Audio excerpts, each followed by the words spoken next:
جی خوش آمدید ٹو کراچی میاں محمود صاحب اور چودھری عبد الرحمان صاحب.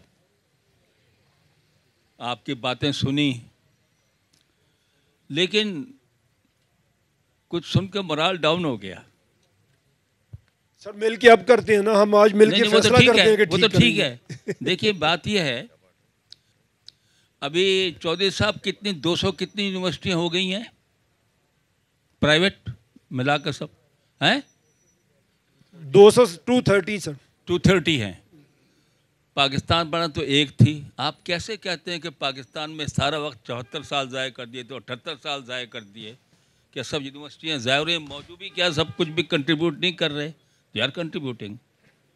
یہ گھر بنایا ہوا بڑا اچھا ماشاء اللہ, یہ پاکستانی آرکیٹیکٹ نے بنایا ہوگا اور ان کو یقین ہے اپنا. مبشر صاحب کو کہ رات کو سوتے وقت چھت ان کے سر پہ نہیں گر پڑے گی. ہم جاتے ہیں ڈاکٹروں کے پاس, بڑی بڑی فیسیں دیتے ہیں, وہ سب یہاں کے پڑھے ہوئے ڈاکٹر ہیں, ڈاؤ کے ہیں, آغا خان کے ہیں اور لیاقت یونیورسٹی کے ہیں. وہی ہماری دوائیاں لکھ رہے ہیں, ہم انہیں سے علاج کرا رہے ہیں, امید کر رہے ہیں ہم صحت مند بھی ہو جائیں گے. تو ہم کیسے کہہ دیں کہ ہمارا سفر رائے گاں ہے سارا کا سارا؟ ایسا نہیں ہے. دوسری بات ہے کہ پاکستان جب بنا, آپ نے بھی فیکٹس اینڈ فگر دیے, 13% پاپولیشن جو تھی وہ پڑھی لکھی تھی. اس پاپولیشن سے ان پڑھ سے قائد اعظم نے پاکستان بنایا ہے. یہ پاکستان کا آئیڈیا ان کو سیل کیا ہے, انہوں نے ایکسیپٹ کیا ہے, قربانیاں دی ہیں اور پاکستان بنا ہے.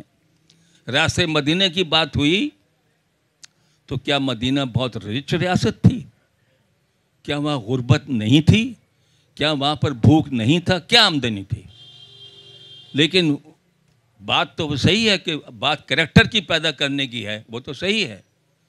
لیکن یہ کہنا کہ جی وہاں سٹنٹڈ گروتھ نہیں تھی یا وہاں بہت لوگوں کو کھانا مل رہا تھا, نہیں, ایسی بات نہیں ہے. آپ ہسٹری پڑھیے, اس میں لکھا ہے کہ بعض جو غزوات میں یا بعض جو ہیں فوجیں جو فتوحات کر رہی تھیں, وہاں خوراک کی اتنی تنگی تھی کہ 2 کھجوریں ملتی تھی 2 دن کے لیے اور 2 گھونٹ پانی ملتا تھا.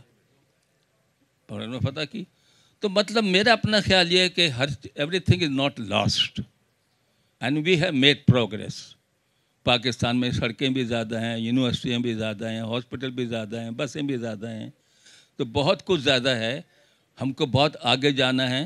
اور آپ کا آئیڈیا جو ہے یہ صوبوں کا جو آپ چاہتے ہیں کہ ہم عوام میں, یہ ضرور جو ہے it's a very good idea, it must happen and power should trickle down to local level. جو کوشش ہوتی ہے لیکن سیاست دانوں کو وہ پسند نہیں ہے. تو we are with you on this mission. Thank you.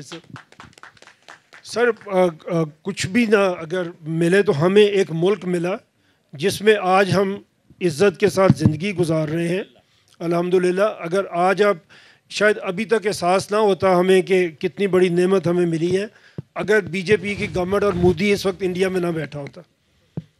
جو مسلمانوں کی حالت وہاں پہ ہے, اللہ کا شکر ہے اللہ نے ہمیں ملک دیا, اللہ کا شکر ہے اللہ نے ہمیں یہ سب کچھ دیا. لیکن ہماری گزارش صرف یہ ہے اور وہ سب کی ہے اور سب یہی سوچ رہے ہیں کہ سر ہم نے اس کو کہیں آگے لے کے جانا ہے.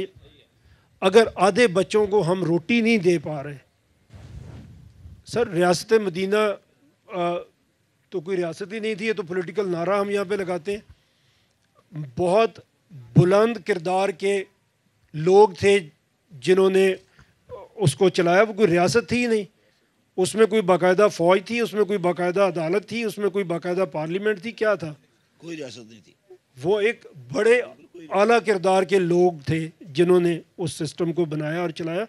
اور میں آپ کو ایک اور عرض کروں, ہم سیرت کی بہت ساری کتابیں ہمیں بچپن سے نرسری کلاس سے ہم سیرت پڑھنا شروع ہوتے ہیں. ہمیں آج تک کسی نے یہ نہیں بتایا کہ اللہ کے نبی تھے رسول اللہ صلی اللہ علیہ وسلم اور انہوں نے اسلام کی دعوت دی اور لوگوں کو بنایا. مدینہ کے حکمران بھی تھے وہ. ہمارے کسی سلیبس میں یہ نہیں پڑھایا جاتا کہ انہوں نے مدینہ میں حکمرانی کیسے کی تھی. ہر 10 گھر کے اوپر سر, ہر 10 گھر کے اوپر ایک نقیب مقرر تھا اور ہر 10 نقیب کے اوپر ایک نقیب مقرر تھا. اور وہ جو 100 گھروں کا ایک نقیب تھا وہ رسول اللہ کی مشاورت میں تھا. اس سے زیادہ افیکٹو سسٹم آپ مجھے بتائیں کیا ہو سکتا ہے؟ ہر 10 گھر کے اوپر ایک نمائندہ تھا, اور ان 10 لوگوں کے, ان 10 جو تھے ان کے اوپر ایک تھا جو 100 گھروں کو ریپرزینٹ کرتا تھا, وہ آپ کی مشاورت میں تھا. ہم سنتے ہیں کہ رسول اللہ صلی اللہ علیہ وسلم نے کسی غزوے میں غلاموں کے بارے میں کیا فیصلہ کرنا ہے, انہوں نے کہا کہ مجھے مشورہ کر کے بتاؤ. وہ مشورہ سے کیسے ہو جاتا تھا؟ کیونکہ سسٹم موجود تھا بنا ہوا. اور ایک اور میں کسی اور طرح سے سیرت کو دیکھتا یا پڑھتا ہوں سر, یہ لکھتے ہیں لوگ کہ ایک بھی ایسا فیصلہ نہیں تھا سوائے جو اللہ کی طرف سے وحی آ رہی ہے, اس پہ تو کوئی رائے نہیں چاہیے. دنیاوی کاموں میں رسول اللہ نے ایک بھی فیصلہ ایسا نہیں کیا جس میں مشورہ شامل نہیں تھا, اور کئی موقع پہ اپنی رائے کو بدل لیا مشورے کے بعد. تو سر گورننس کی بات تو پھر چلے نا ادھر سے ہم دیکھیں کس طرح ہوئی تھی, اگر ان کو کرنی سیاسی نعرے.